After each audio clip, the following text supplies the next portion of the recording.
Okay, everybody, good afternoon, and welcome to today's recorded program entitled Protecting LGBTQ+ Rights. I'm Lizzie Medvedow, Executive Director of the Rappaport Center, and along with Dan Kanstrom, our Faculty Director, and Abby Chingo up there, our wonderful Administrative Assistant, we are truly honored to have with us today an incredibly esteemed panel to talk about issues that are personal, professional, difficult, sometimes devastating, and at times remarkably and wonderfully hopeful and joyful. Today's political environment and polarized communities require extraordinary strategic and legal acumen, unending tenacity, creative lawyering, fortitude, and courage, so much courage. This afternoon, we will hear from lawyers who embody all of those qualities and talents. I'll introduce our moderator, Mary Bonauto, and Polly Crozier and Chris Erchull will introduce themselves at their own requests. And we have one special guest today that I would like to acknowledge, John Ward, who is the founder of GLAAD.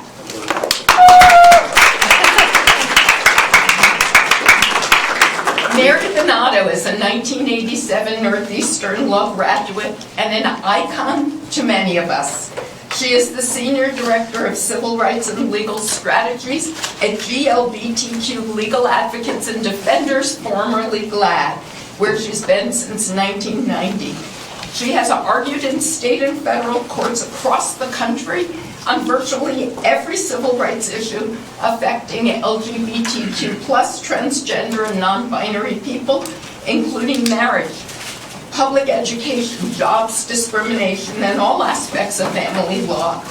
As most of us know, Mary and her team won the first same-sex marriage in the United States, right here in Massachusetts, the Goodridge case. And in 2015, she successfully argued Obergefell v. Hodges before the United States Supreme Court.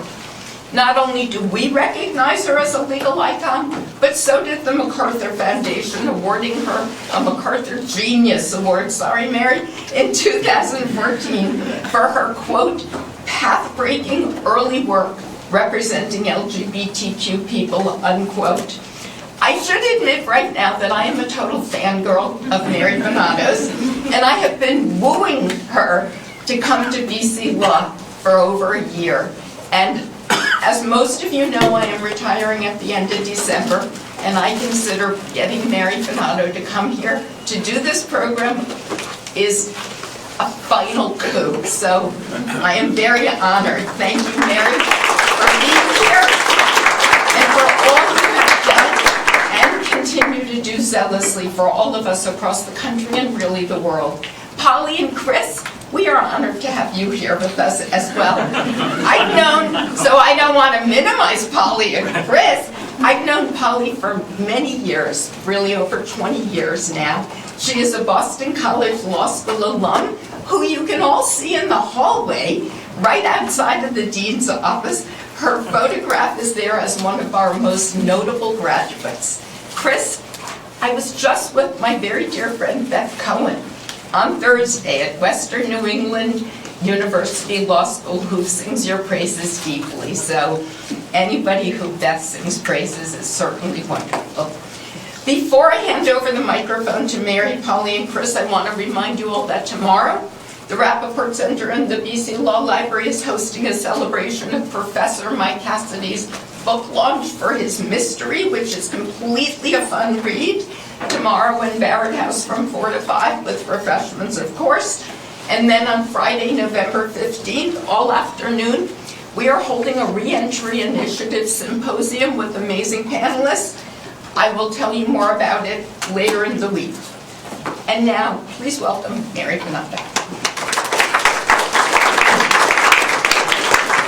I'm going to stand up so you can see. And it's so kind of you all to come today. And Lizzie, thank you for that intro. Thank you for having us, and congratulations on your tenure. Thank you. You know, at the Rappaport Center. I don't need two microphones, right? Does this one work? Yes. Okay. And I also just wanted to thank Professor Kanstrom, and I'm sorry I missed your name, the person who put this together. Thank you. And I very much wanted to showcase GLAAD's depth. So you have the beginning, John Ward, like literally. And I hope you'll make sure to make some comments when we get to the Q&A part, John, like go for it, or anytime you want. And I'm looking forward to you hearing from my colleagues. We're going to start off with Chris, who's going to talk about healthcare bans in the transgender context. And then we're going to go to Polly, who's going to talk about family law. I'm going to talk about marriage. We're then going to have a little discussion among ourselves that's going to focus on schools, since we've always done a lot of schools work. So we'll talk about it then. And then we're going to have plenty of time for Q&A. So with that, we'll turn it over to you, Chris. Thanks, Mary, and hi, everybody. My name is Chris Erchull. I've been an attorney at GLBTQ Legal Advocates and Defenders, also known as GLAAD Law, for about 6 years now. My previous work experience involves clerking within the Massachusetts state court system, a brief stint at a law firm, and then sometimes a municipal attorney for the city of Holyoke in Western Massachusetts.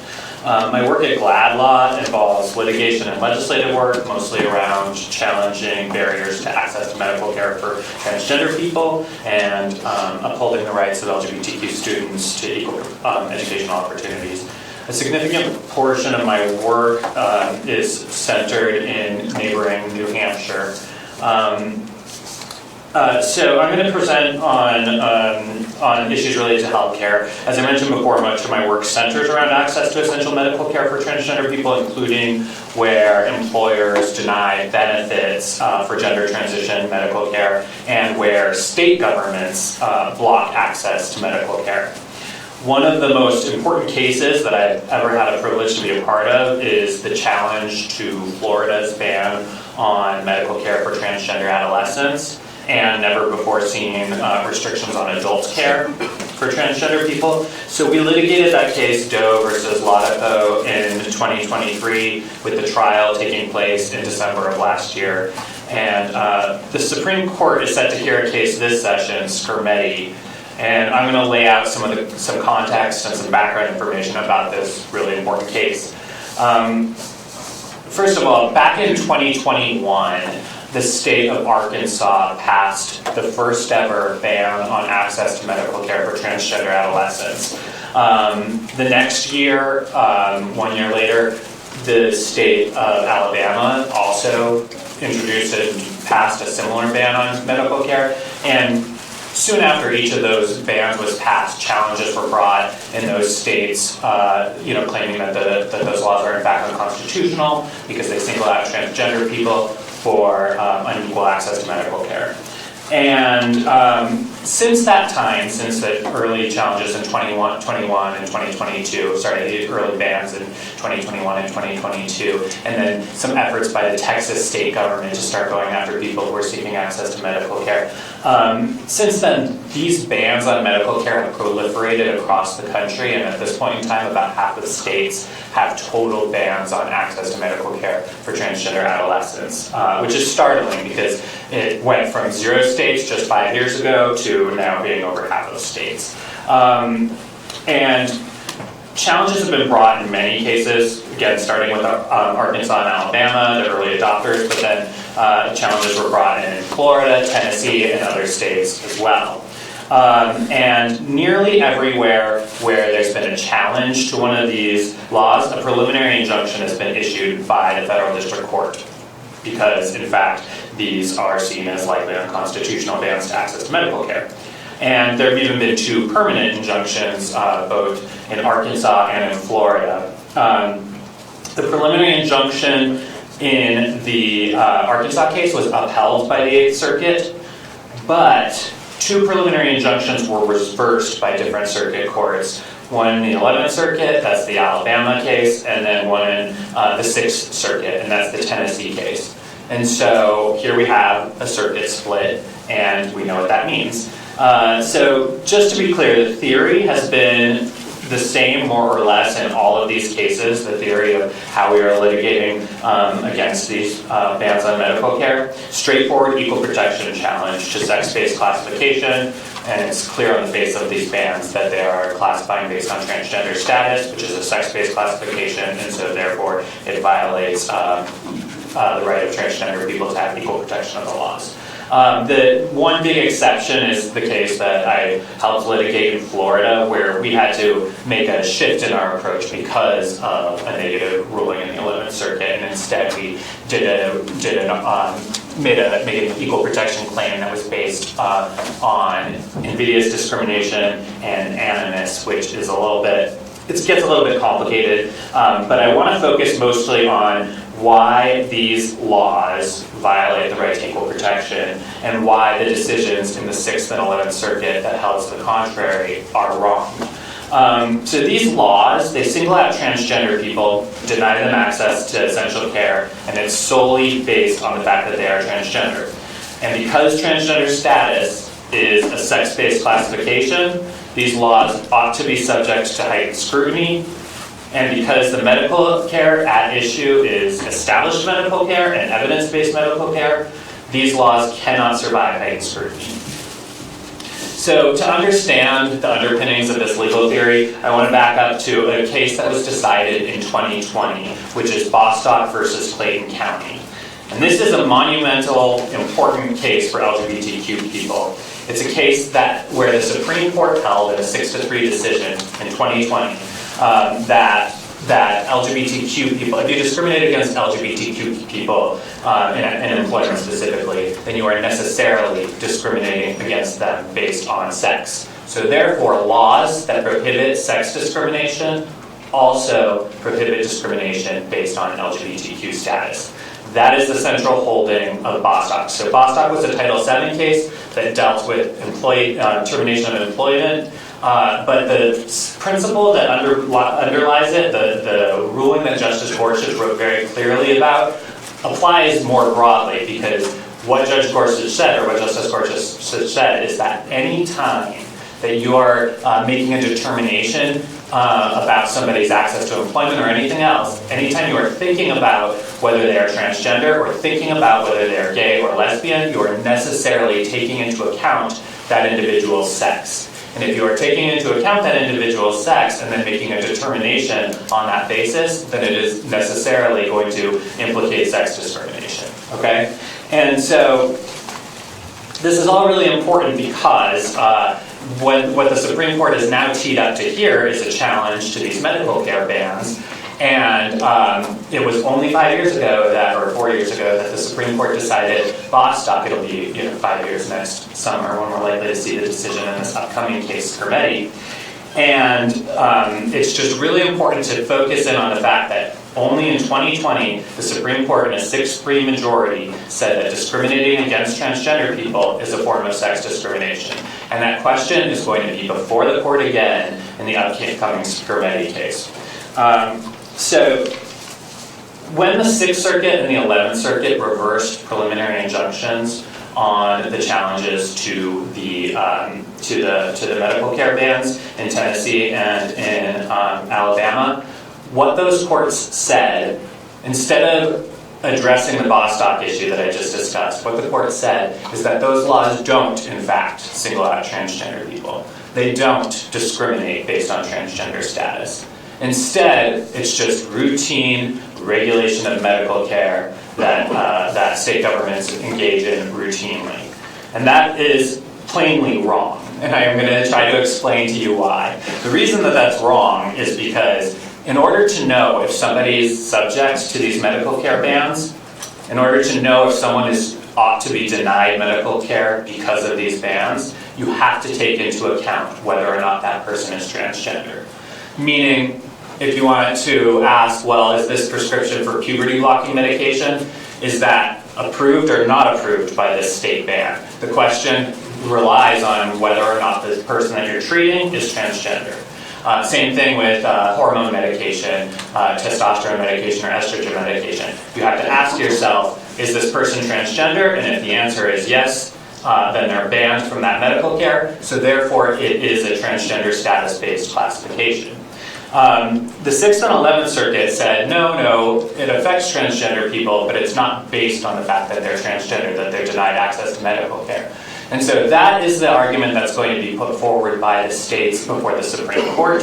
And we have every reason to believe that the Supreme Court will look at this and on its face say that no, these statutes do in fact create a transgender status classification. The next question, however, the next question which I just teed up by talking about Bostock, is going to be whether or not equal protection protects classifications based on transgender status and subjects laws that classify on that basis to heightened scrutiny. And because of Bostock, we are confident that the Supreme Court is not going to reverse course, that they're going to say, in fact, that transgender status classifications are sex-based classifications and therefore subject to heightened scrutiny. So we are likely to see a definitive answer to this question. Are transgender people, in fact, protected under the equal protection analysis? And then that's going to impact a host of other cases that we are involved in, including cases involving LGBTQ students in schools, access to bathrooms, access to identification documents, including birth certificates and driver's licenses. All of these all these areas where state governments are imposing their views about what rights transgender people should have are going to be subject to heightened scrutiny if the Supreme Court does in fact rule that that Bostock applies in the equal protection context. So that is what's at stake with this upcoming case in Skermeti, in addition to, of course, ensuring access to medical care for transgender people nationwide. I'm going to go ahead and pass it over to Polly. Thank you, Chris. Hi, everybody. How's lunch? Good. You're all far away, which is good. So my name is Polly Crozier. My pronouns are she, her. I am the Director of Family Advocacy at GLBTQ Legal Advocates and Defenders. I'm also a 2002 graduate of this fine institution. That's awesome. So a little bit about me. I've been at GLAAD since 2016. I started in October of 2016, about 3 weeks before quite meaningful election. And prior to that, I owned and operated my own small firm, co-owned with, it's called Kaufman Crozier in Cambridge. Did a lot of litigation there. And I clerked for the Maryland Supreme Court and for the Justices of the Probate and Family Court in Massachusetts. And so just a little bit about me, because oftentimes it's helpful to hear about people's journeys, and I'm so happy to be here today. I also want to tell you a little bit about GLAAD, because we forgot to do that. GLAAD is a really phenomenal organization. We were founded in 1978 by, as you know, the fantastic John Ward, in reaction to police sweeps of the Boston Public Library and targeting of gay men. And we have, since that time, we are focused in New England and nationally on promoting justice on the basis of sexual orientation, gender identity and expression, and HIV status. I feel incredibly lucky to work at this organization, which has a really incredible history, particularly I feel like having one of the earliest, if not the earliest, projects on transgender rights in the country, and having argued a number of really tremendously important cases before the Supreme Court as well. So that's a little bit about us. You can check out our website. We also have internships during the term and over the summer for anybody who's interested. And we have Joe, who was with us last summer here, too. Yay. Okay. Yay, okay, so Chris just walked you through Skermeti, and I'm going to talk a little bit about, and by the way, all of us at GLAAD, we're all kind of generalists, right? So we have an hour and a half to talk about some topics that we think are really top of mind for all of you. But I feel like if there's a topic in the LGBTQ rights movement, we're likely doing some work on it. We likely have an opinion on it. So feel free to follow up otherwise. But I'm here to talk a little bit about my work at the intersection of reproductive rights and LGBTQ rights. Again, Chris just walked you through Skermeti a little bit. We do a tremendous amount of work on bans on access to transgender medical care. In my family law work, because I am a family lawyer by training, right, and at GLAAD I've really deepened that work. using all the tools that GLAAD uses, right? We do impact litigation, but we also do legislation, policy work, public education, because it takes every one of those tools to change hearts and minds, which is what we're about. We're about making sure that our communities are inclusive, that LGBTQ people and people with HIV are part of our communities and protected just like everybody else. So because of my family law work, right after draft Dobbs, I got pulled into some really interesting conversations, right? Because post-draft Dobbs, May of 2022, everybody, obviously, were not surprised, but the reality was hitting, and people immediately went to, what are we going to do to try to hold back this, to try to make things better? And what are states where reproductive health care remains legal and where gender-affirming health care is legal? What can they do to protect access to medical care for the people in that state, and to try to put down make sure we don't go back in those states, and also to keep those states as places where people from other states can go to get access to medical care, right? And so we all joined together really quickly in that moment to say, what can we do? And what we ended up doing, which was easier said than done, was kind of crafting a new kind of law based on some legal scholarship, which is also a fun connection. We do a lot of work with legal scholars. And we started to think about these new laws called shield laws. Has anybody heard of a shield law? Awesome. Great, we're going to hear more today. So shield laws are laws that are essentially shielding access to health care and to the patients getting that health care. And there are really just two forms of health care, but broadly defined. Reproductive health care, to include assisted reproduction, abortion, contraception, miscarriage management, and transgender health care, and every facet of transgender health care. And I got pulled into the conversations in the first states that were thinking about passing those in California and New York. Because I was a family lawyer, and I'll be honest, people were thinking of doing bananas things to the family law, right? And I was there along with some colleagues to say, let's slow down the Uniform Custody, UCCJEA, the Child Custody Acts that underpin family law in this country. We really have to be cautious about amending those. We have to be cautious about dealing with those. Let's figure out what are the real problems we're trying to solve and how can we solve those, right? And in that work, I came to see, I was also then pulled into work in Massachusetts because our Attorney General's office did a phenomenal job of getting the stakeholders together and really looking at what is the deepest way we can do this. And the AG was quite well posed because these types of laws, shield laws, touch so many different areas of the law. Privacy. Why am I playing the words? Lots of areas. Okay. So many different criminal law, civil law, like every full faith and credit. I mean, so many different areas of the law, and they had never been done before. And so we were sitting there trying to craft provisions that would hopefully do good and hopefully not do any harm. Because obviously, when you're drafting legislation, when you're trying to come up with a solution, not only are you trying to do something good, you're trying to avoid unintended consequences and be open to what those might be. And so in Massachusetts, I was part of the team that was the first state that really substantially drafted shield laws to protect not only reproductive health care, but together with transgender health care, recognizing that the attacks on those types of health care were very similar. The attacks on people's ability to make decisions about their own bodies, about their own well-being were very similar, and that we needed to protect them together. And that is what you will see in New England and other states, which is a path of shield laws that protect this type of healthcare together, as opposed to like California and New York, which did them separately and got off track from each other. Although obviously it's always better to have something than nothing. GLAAD worked in Massachusetts, in Vermont, in Maine, and Rhode Island to craft shield laws to protect, again, transgender and reproductive health care, including assisted reproduction. Massachusetts was also the first state to include assisted reproduction because of GLAAD's input. We knew that assisted reproduction, like IVF, right, like the Alabama case, like that was the next thing coming after abortion, right, in personhood laws. I think that we were very lucky to be kind of in at the ground floor on that SHIELD effort. And now 16 states, so between July of 2022 to now, 16 states have SHIELD laws protecting access to transgender and reproductive health care. We will likely see a few more states, hopefully this coming legislative session, a few more states probably can get there.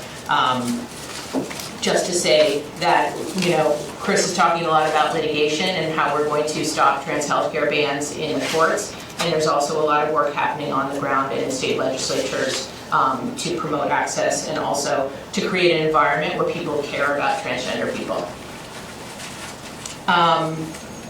In any event. And that's a segue into, so I do a lot of family law as well, which is because, since GLAAD's founding in 1978, we have worked really hard to protect the relationships that are most precious to us, our partners, our children, our families, our chosen families. And we have been working for decades to bring structure, to bring protection to those relationships. And that was one of the great things about being in a small private practice before going to GLAAD was I was really able to see in community what happens when you have a system that doesn't protect all people, right? And honestly, my clients, what happened to them was their children were stolen out of state. They no longer had access to their children because of a lack of legal protections. And just to say, so then I came to GLAAD, and one of the things that GLAAD enabled me to do was to take a step back, right? To take a step away from individual litigation and think, what does the system of protecting our families look like in this country? Let me tell you, marriage looks great. Beyond that, it doesn't look great, right? It's a patchwork of state protections where many states have holes and incredibly outdated laws, and people just aren't protected. And so as we started to think about how can we rethink those systems? How do we go to the basic family laws and create a family law system that protects a child no matter how they're born, whether through assisted reproduction, through surrogacy, to parents who serve as parents, like de facto parents, holding out parents, that many children are protected because they're genetically related to their parents, but many aren't. And our communities are so diverse, and we want to protect children no matter what. So Mary started this work with the Parentage Act in Maine, comprehensively protecting children, which served the basis of the Uniform Parentage Act of 2017, which is a model law saying to all states, hey, here's the 8 different ways children come into our families, and here's guidance for protecting all of them. And it's really centered on children, not centered on genetics, not centered on the adult relationship, but really centered on children and protecting them. And I was lucky to work on campaigns in every New England state from 2018 till Massachusetts finally passed it in 2024. Woo! That took too long. By the time I started at GLAAD, I filed Massachusetts. We did every other New England state. Redid New Hampshire. We tweaked New Hampshire, Vermont, Maine, and then finally Massachusetts. But whatever. Go into the legislature. That's what I would say. And we also worked in Michigan and Minnesota, really supporting states in making sure that every child is protected. And along the way, of course, in the past few years, not only has there been a terrific attack on transgender people, particularly transgender children, there are also attacks happening and growing against LGBTQ families, some of which are nuanced, and you wouldn't really know it unless you saw it. We don't have enough time to go through them all, but I'll just briefly say there are efforts to regulate gametes, right? A lot of LGBTQ people use assisted reproduction to have children. And so when you regulate gametes, when you regulate donor sperm, when you regulate donor eggs, you are essentially regulating the reproductive lives of LGBTQ people, right? So it's very important that our community is involved in those discussions. Same with what is the so-called fertility fraud legislation, which sounds really positive, addresses, there are tremendous harms underlying those bills, but again, the unintended consequences are fraught. And of course, we saw what happened in Alabama and other states. There's currently a case in Michigan at this point, an embryo disposition case, right? Like, what is an embryo? Is it this? The Michigan case currently under discussion. It's marital. The trial court found that the embryo was marital property and awarded it to the husband who didn't want to use that embryo. and it's now before the Michigan Supreme Court, because the mother has said it is a life that she wants to bring into the world. In any event, again, issues with, people have many different opinions, all of which are valid, but how does the law actually regulate reproductive issues that are so incredibly personal? In any event, that's a little bit about what I do, and I'm going to pass it off to Mary. Hello again. I couldn't see you over here, so I had to stand up. That's okay. And I couldn't see you in the very back. Can you hear me okay? Okay, thank you. I said I'm going to talk about marriage, and I am, but I need to set a broader context, if I may. So I started as a lawyer in 1987 in Maine in a private practice, and I was one of 3 out lawyers in the entire state. So suffice it to say, people came to me for a lot of things that I had no idea about how to deal with, but we're lawyers and we figure out a path forward. And sometimes you don't have any law on your side, as we pretty much mostly didn't then, but you figure out, as Polly was talking about basic family law, you think about basic contract principles, and you dust off the treatises on equity, and you figure out things about trusts and those principles, and you find a path forward to try to protect families and kids. So family is important to LGBTQ people like everyone else, but when I was growing up, the messages I got was you wouldn't know it, because supposedly gay people had zero interest in committed relationships. We were deemed to be toxic, dangerous to children, when in fact, people sometimes do form committed relationships and actually want to have the same sort of things everybody else does in a family, and sometimes they don't. And that's the great thing about marriage, I would say, is it's optional. It's not a mandate. But you need that freedom to marry, or else you really are being denigrated in your citizenship, and your equal citizenship is not being respected. And when it comes to kids, I will just say, when I came to GLAAD, Massachusetts passed a non-discrimination law. It was the second in the nation to cover only sexual orientation, but it was still the second in the nation. And I started at GLAAD to enforce that law in 1990, 2.5 years out of law school. And even at that time, there was a real question about whether that law would remain on the books, because there was an attempt to repeal it at the ballot, which then failed in the courts. I can explain later if you want, but it's kind of boring. But anyway, so that failed. But just to say, the idea that the idea of gay people being parents was just a very, very hot thing, and a big thing that was also going on at the same time was a case that basically said LGBTQ people couldn't be foster parents, and in fact, 2 incredibly wonderful gay men who lived together had 3 kids removed from their home. Simply because somebody snapped some pictures and showed these 2 guys with kids, and that itself put the media and the government at the time into orbit. So that's sort of some of where we've been, although I want to go back a little bit more, because I've thought recently about, very often people think this marriage thing just sprung up really quickly. And it has its roots in people's lives, which is what I'm trying to say here. And one of those things, I'm thinking about some of the stories that haven't been told as much, or that may have been forgotten. So if I may just briefly, so I started GLAAD in 1990. My first week on the job, I get a call about whether or not some people can get married in Massachusetts, and could I help them? I was like, no, not right now. Not right now, we're dealing with a referendum and all these other things. So I said no, and I said no many times over the years. But I watched and also participated trying to come up with solutions as things unfolded. And one of them was this case about this situation with these 2 women who were gym teachers in Minnesota. And we're committed to each other. And at one point they had a private ceremony, and they exchanged rings. And, considered themselves this is it for us. This is us. This is our family. This is our marriage. And one of them had a terrible car accident. Severe accident. Family swooped in, barred the partner from seeing the woman who was injured, whose name is Sharon. And this is devastating, because I think so many of us felt there, but for the grace of God, go I. That could have happened at any time, because we had no rights, nothing that the law was bound to respect. And it took Karen, the partner, years in litigation, dealing with a court order from the family to stay away from a partner, to finally break through that and to have a intermediate appellate court say, this is a family relationship that deserves, a family of affinity that deserves some respect. And sure enough, when Karen finally gets to the rehabilitation center, Sharon is able to etch something out that says, where have you been? And that's what a lot of us asked. And for years at Pride parades, there would be an empty wheel in honor of the fact that Sharon should have been able to come home, and Karen and Sharon should have been able to be together.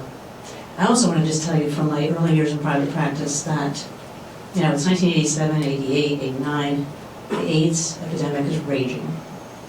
And as I said, I'm one of the few outliers in the state, and I didn't know I was supposed to ask my firm about doing pro bono work, so I just sort of jumped in. So I was doing a lot of stuff, and they were actually very happy about it when they found out. And I told them, I wasn't trying to hide it, I just didn't think of whatever.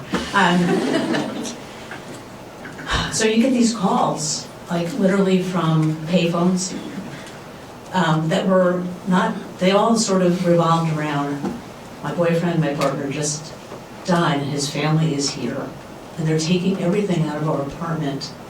What can I do? And I will just tell you, you can just sort of cascade this in terms of the ways in which people's disrespect of that relationship is anything real at all that deserved any social respect, let alone legal respect. It was just so obvious that we didn't have that. So these are all things that are extremely formative for me. Like, I really get it that family matters, but then I come to GLAD and it's like, we're in a really different, we're swimming in a different pond here at the moment. This is going to be really hard. But I will say that, in 1993, we all get this sort of pleasant shock that the Hawaii Supreme Court has ruled that a marriage case brought by 3 couples, same-sex couples, should not have been dismissed because it looked like sex discrimination. There's a trial and so on. Marriages never happened. The Constitution is amended in 1997. But it really did open up a very, very important conversation. And this conversation was happening around the country. And I have to tell you, I got to the point where I couldn't go to the grocery store without people saying to me, like, why aren't we going to do something?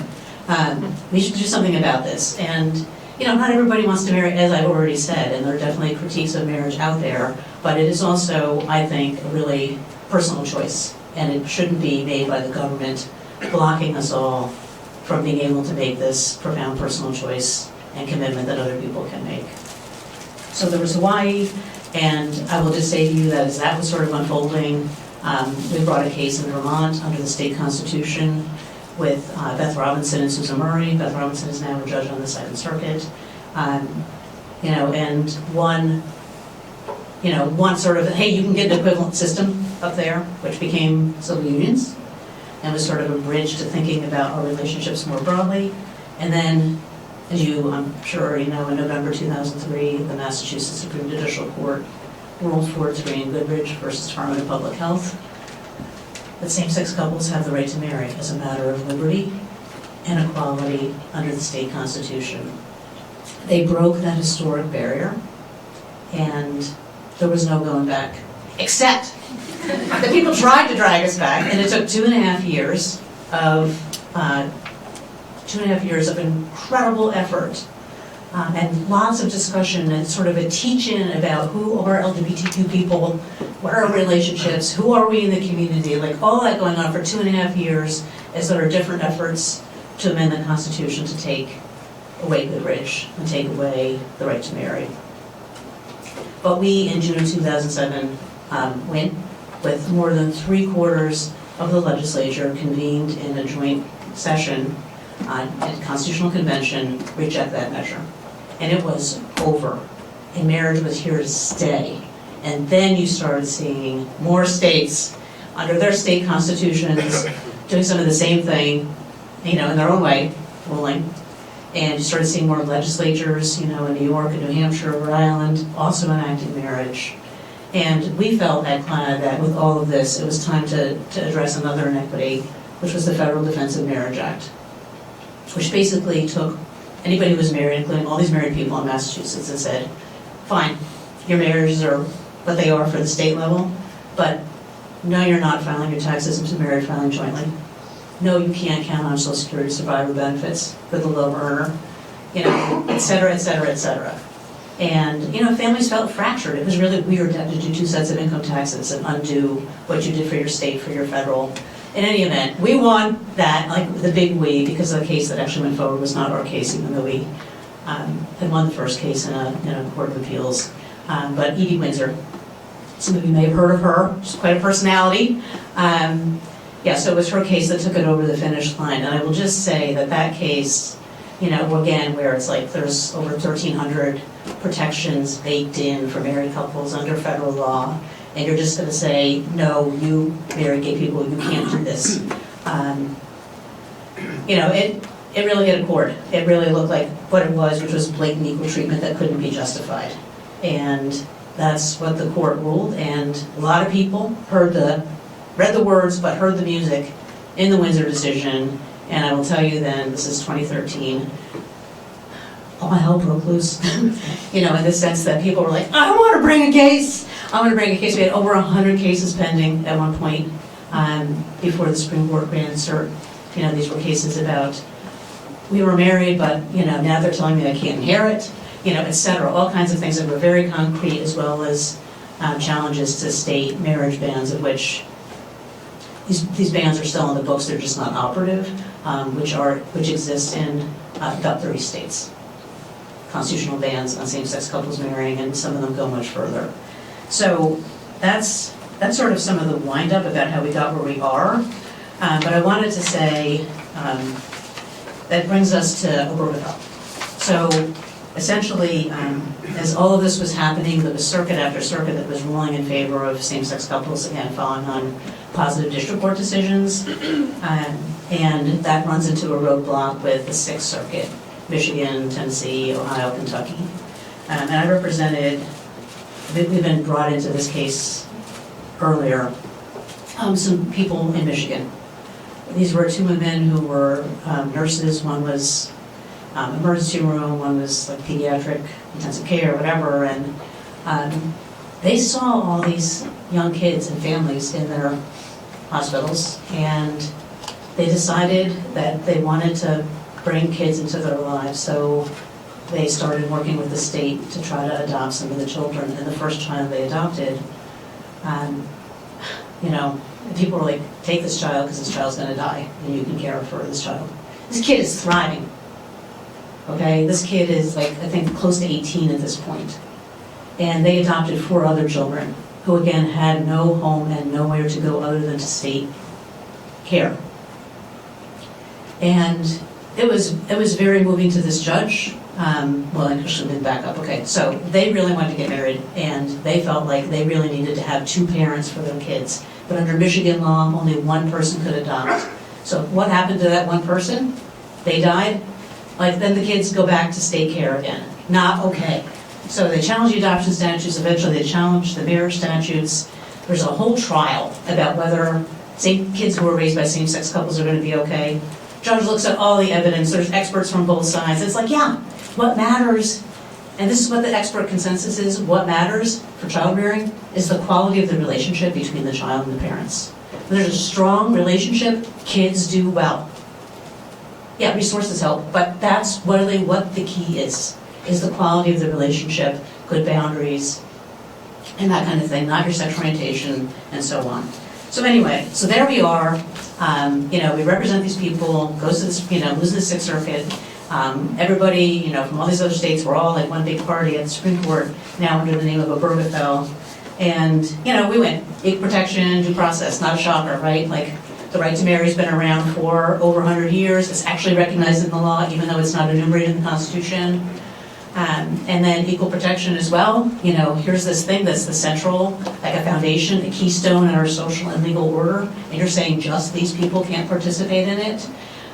So we win on equal protection and due process grounds in the U.S. Supreme Court. And honestly, it's been kind of simple. It's been seamless. It's more people marrying. Governments, licensing authorities, businesses, employers, they didn't have to deal with this. And so you have all these people being folded into marriage. It has not been a really big deal, and marriage remains very popular. in public opinion. But then we get Dobbs in 2022, and we have this concurrent, well, we have Dobbs and its methodology, and you should just never forget the most important dates, 1791, 1868, okay? Because those are the dates by which you're going to measure, a constitutional right. And did it exist? Like, did the, people then, when they were framing up, they were approving of the Bill of Rights and the Constitution, when they were ratifying the 14th Amendment, were you on the map? Did you exist? Were you part of the electorate? Doesn't matter. What matters is what was going on then. So that was concerning, remains concerning. But then beyond that, there's the concurrence from Justice Thomas, wants to revisit Griswold, married couples contraception, and therefore get at unmarried people using contraception too. Wants to revisit Lawrence versus Texas, which for the Supreme Court struck down criminal bans on same-sex sexual intimacy.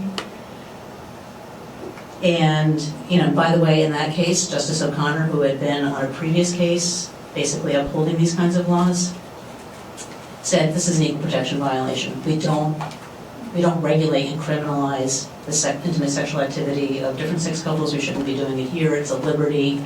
It's the home, like all of these good things. So then Obergefell, mentioned Obergefell too. And again, as I just said, this is something that has really fit seamlessly into life. Yes, there are some high-profile cases about religious objectors in the discrimination context. Master B's Cake Shop. You gonna make that cake or not? Your religious objection. Fulton versus City of Philadelphia, and I forget the name of the child welfare agency, but it was a Catholic agency that didn't want to work with same-sex couples as a vendor for Philadelphia in trying to figure out home studies and so on. And then recently, 303 Creative versus Elenis with a website photographer who didn't want to make wedding websites for same-sex couples, even though she'd never been asked. But in any event, the point I'm really trying to make here is like, okay, but you know what? This is not new. The idea of a conflict between an anti-discrimination law and how somebody feels, like what they want to express or how they express through their barbecue, okay? Or what they want to say or their religious beliefs, like those are all things that deserve respect, but I will tell you there's a whole line of cases from the 1960s and beyond saying we cannot allow individual objections to swallow up an anti-discrimination law. These cases all don't swallow up anti-discrimination laws, but they're big incursions. And I'm not super happy about the outcomes, but I will say that this still is a manageable difference. And really kind of shocking to me that there's really been 3 cases and there really aren't a lot of others. So I wanted to put that out there. And I guess the only other thing that I wanted to say quickly is after Dobbs, the Congress actually got really concerned about what the court would do. And literally, it's like not every day you sort of hear that Nancy Pelosi wants to talk to you or Jerry Nadler wants to talk to you. And not that I, know them or anything, but it was about like, what are we going to do here? Because we want to make sure to protect marriages, all existing marriages that may be unpopular with any particular crowd. We want to protect marriages based on sex, on race, on ethnicity, on color. We want to protect marriages.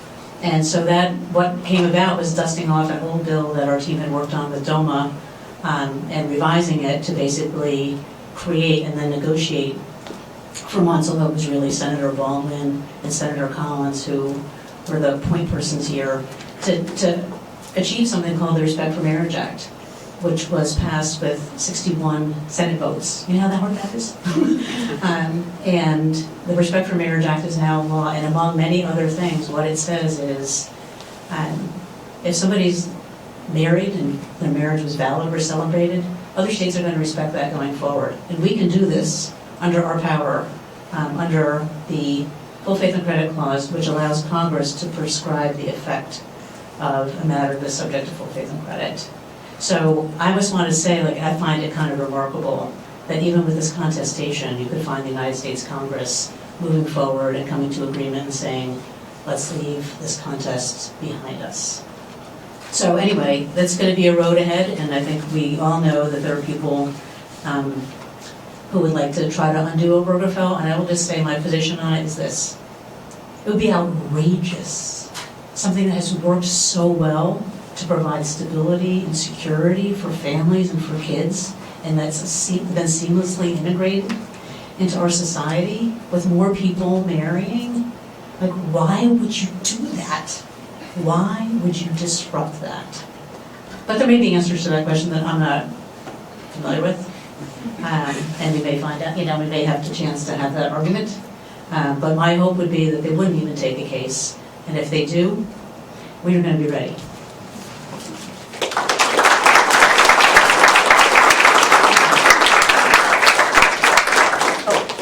Oh, I'm sorry, now we're having a discussion. Yeah, we're going to talk a little bit about schools, right? Yeah, we're talking about schools. So, vis-a-vis schools, schools, like families, are always with us too as areas of contestation. And we, think about the Scopes trial. I don't know if you remember the Vietnam era case, but the kids wearing armbands to school. They got a foul-mouthed cheerleader now. Anyway, there's so many cases about schools. So, Polly, but we have focused a lot on the experience of a young person to make sure that they can get the education they deserve as a matter of equal opportunity, no matter who they are. Public schools are for every person. So, Polly, go ahead. Take us away. What's the context? Okay. Well, first of all of us are going to jump in on this, right, in the context. I feel, again, one of the strengths of GLAAD, and I love about GLAAD, is the context that we try to bring to the conversation is that the school is an environment. We're really resisting, I think, the framing out there of parents, parents' rights versus, kids versus. It is an ecosystem where schools and parents and children together are all part of a successful school experience and all need to be in community with each other. And at some point, a child needs to go to school and feel safe at school. You cannot go learn at school if you don't feel, first and foremost, safe. You need to be able to trust adults and be able to bring issues to adults in that environment. Adults need some latitude. Schools need to work, right? They need to actually, I'm married to a high school principal, so I feel like I can personally say this. Schools are complicated. There's so much happening in a school, and the adults in the school need some latitude to figure out what's going on with an individual kid or groups of kids, and really try to make sure that the school community is moving forward and kids are learning. And then parents, of course, they are the bedrock for their kids, right? They are their kids' North Star. They have their kids most of the day, and they send them off to school. They need to understand what's happening in school. Hopefully they have a good relationship with school and with their children. Sometimes they are tremendous advocates for their kid in that system, and sometimes they need a little help. So I think, we're going to talk a little bit about some of the cases that are happening in our region and in the First Circuit and in New Hampshire, to talk a little bit about how these issues are coming up, because they are really, as I'm sure it's not lost on you, really raging pretty much at every level in many different school districts. So, I don't know. Chris, do you want to start us off? Yeah. So just a foundational thing. I don't know if people are familiar with the concept of a positive school climate. Positive school climate research goes back decades at this point, but it's really well-established research right now that shows that when you create a positive school climate, a positive school environment, then all students are more likely to thrive in that environment. And then the question raises, well, what is a positive school climate? And that is a really complicated question. There's no straightforward answer. But one thing that research has definitely shown is that when you create a welcoming environment for diverse students, for LGBTQ students, or for students of color, you are creating a better school environment for everybody who's there. And that includes people who are not LGBTQ and not people of color. Everyone benefits when you create this kind of positive school environment that's welcoming, that embraces everyone regardless of identity. And so schools have taken this to heart, and by and large, the schools where I do work, administrators, teachers, they're deeply committed to making sure that every single student who comes into contact with their public school system is embraced and made to feel welcome. And so for LGBTQ students, what does that mean, right? Specifically for transgender and gender nonconforming students, what does that mean? It means that you have to give students a place where they're comfortable sorting out who they are and feeling like they can be themselves in the classroom. And as we can all remember from being teenagers, every single kid in a public high school setting is figuring out who they are. And a lot of those kids are experimenting with different ways of expressing themselves, and a lot of kids are doing that at school because that's one of the places where they spend the most time. And it's a time when they're under less pressure from their families to conform to certain behaviors or norms, right? And it's really common for kids to express their identities in ways that maybe parents wouldn't even might have a problem with, right? If they knew about how their kids were expressing themselves at school. But the question arises: when is it appropriate, or when is it necessary for school personnel to monitor how students are expressing themselves at school and then report back to parents, right? And there have been a lot of claims by parents in recent years that anytime a kid is expressing their gender in a way that is not in conformance with their assigned sex at birth, that gives rise to an obligation on school personnel to notify the parents, which effectively puts schools in the position of monitoring, surveilling the way students express their gender, and then reporting back to parents. That's what some people have claimed is school's role, right? And of course, creating that kind of surveillance environment at a school undermines the welcoming and supportive environment that I was discussing earlier, which is what is necessary to make sure that students can thrive. And so we've seen these challenges to the way that schools support LGBTQ students, or specifically transgender and gender nonconforming students. These challenges raised by parents saying, hey, it violates our constitutional right to parent our children if we don't get information about how our kids are expressing their gender at school. And specifically that means, what names and pronouns they're using. But it could also implicate other ways that children express their gender at school. And so these challenges have been brought in a couple of instances in locally. One in Ludlow, Massachusetts, there was a federal court case challenging the way the school district embraced a student who is expressing their gender in a different way. And a similar case was brought in Manchester, New Hampshire in state court. And both of those cases, Gladlaw got involved with helping to support the school districts to make sure that they would have the ability to continue having policies that support LGBTQ students. And in both of those cases, the parents' challenges were thrown out at the district court level or at the trial court level. And then the New Hampshire case went up to the New Hampshire State Supreme Court. And recently, just this summer, we got a great ruling from the New Hampshire Supreme Court, which said what we expected it to say, which is that there is no constitutional mandate that schools monitor and then report on how students are expressing themselves at school. And the Ludlow case is pending before the First Circuit, and it's been pending for a long time now, but we're anxiously awaiting the decision there. But we fully expect that to also go the same way, because to do otherwise would be expanding parental rights to mean something they've never meant before, which is a parental right to control how schools are addressing the needs of LGBTQ students, and that would be shocking if the First Circuit went in the direction of expanding parental rights in that way. But that's what we're talking about when we talk about this issue around creating a welcoming environment and whether or not we're ensuring that LGBTQ students are free to express themselves as who they are at school. Awesome. Mary, can you talk a little about the students in the Middleborough case? And, or no, or just talk about what Chris wants. Chris, thanks for teeing that up. And I want to just put an exclamation point a little bit on what you were saying in terms of, so I'm a parent.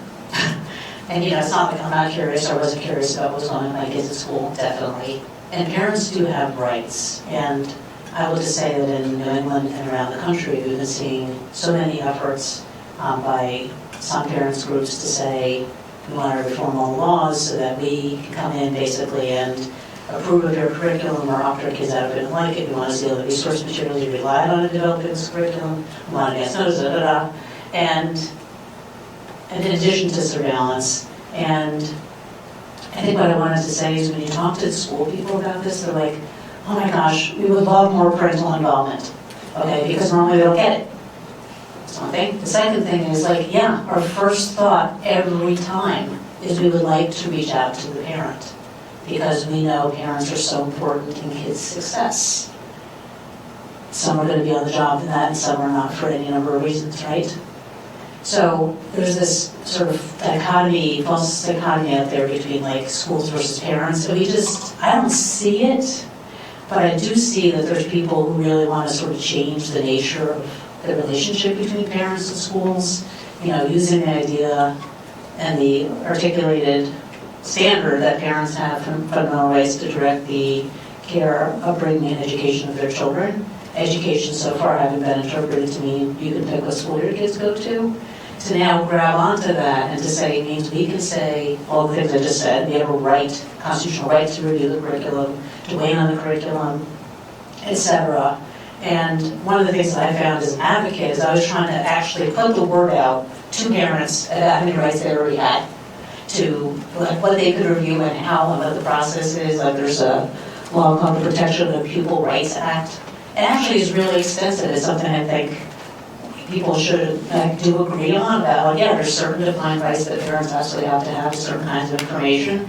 But when you're trying to constitutionalize all of this, and to, including the surveillance, and including I'm going to dictate the curriculum, the schools aren't running the schools anymore. You have any number of dozens or hundreds or thousands of parents who are trying to run schools, and that's not a recipe for success. So that's just one reaction I have to this whole piece. Yeah, and in addition to it being a false conflict between parents and schools, which isn't really what's happening in the school systems, it's also a false thing to say that children are in conflict with their parents. That's not always true either. And in fact, most LGBTQ kids want to find ways to talk to their families and connect with their families. And in fact, the school can play a pivotal role in providing a safe environment where they can prepare to have sensitive and important conversations at home. And school personnel, when they're asked, can provide resources both to children and to their families to help support those conversations and foster them in a productive and positive way. And that is almost universally what I hear from school personnel about what happens when a kid comes out at school and isn't quite yet ready to come out at home, is that the schools are like, well, how do we help you? And sometimes kids need a little bit of time, but that's it, right? Yeah, thank you, Chris. And I have more to say, but I'm going to pivot to another case just as a heads up. Also, in the First Circuit, it was decided by the First Circuit. It's a case called LM versus Town of Middleborough, and it involves a middle school there, and a kid who says he didn't like how much speech there was at school about pride and supporting LGBTQ students. And so he felt like he wanted to put out a different message. And so the way he chose to do that was to wear a shirt to school saying there are only two genders. And I will just say that the way this landed at the school was to bring him in and say,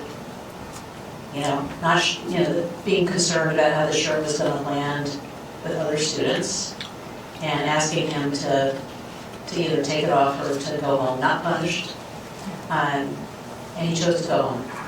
And then he came back with a second shirt. There are only two, and then it said, so there are only, quote, censored genders.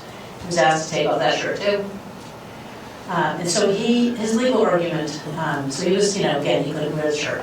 His legal argument is, essentially that he's trying to put forward a different viewpoint and the school is squelching it. Now what's interesting about the case is that it's premised on this line of cases having to do with student expression at school. So obviously a school is a very different environment. You have a captive audience. You're required to be there. You can't just walk away from something you don't want to see or hear or listen to. So so the line of cases started with the armband, protesting the Vietnam War.